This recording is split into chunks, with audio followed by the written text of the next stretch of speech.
Hi hello friends, welcome back to media talks. நான் உங்கள் Mounika. So MN writer Paari sir வந்து ஒரு கேப்ஷன் போட்டிருந்தாங்க. அதுக்கு கீழே நிறைய கமெண்ட்ஸ் வந்துருந்துச்சு. அதில் ஒரு சில கமெண்ட்ஸ்க்கு மட்டும் வந்து ரிப்ளை பண்ணியிருந்தாங்க.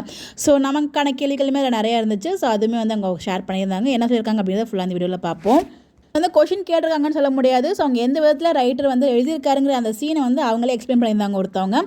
ஸோ என்ன சொல்லியிருக்காங்க அப்படின்னு பார்த்தீங்கன்னா, டு ஆல் தி வியூவர்ஸ், காவேரிக்கு அவங்க அம்மாவோ இல்லை டோட்டல் ஃபேமிலியோ இம்பார்ட்டண்ட்டாக இருக்கலாம். இப்போதைக்கு அவளோட மெயின் மிஷனே வெண்ணிலா தான்.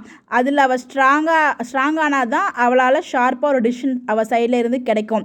அவள் சொல்லி விஜய்க்கு தெரிகிறத விட அவரே ஃபைன் பண்ணி சொல்யூஷன் கொடுக்கணும்னு எக்ஸ்பெக்ட் பண்ணுறா. அவ்வளோதான்.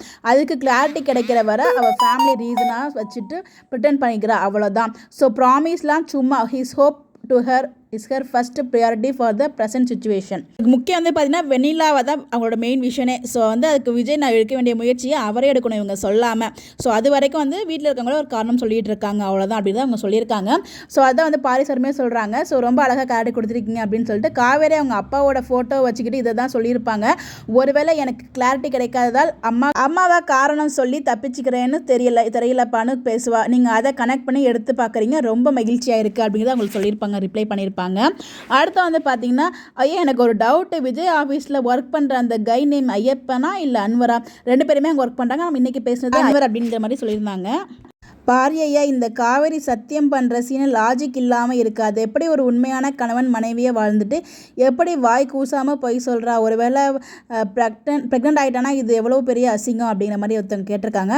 அவள் பொய் தான் சொல்கிறா. பொய்க்கு எதுக்கு லாஜிக்? சொல்லும் போதே தான் அவள் விஜய் கூட ஒன்றா இருந்ததை நினச்சி கில்ட் ஆகிறாளே.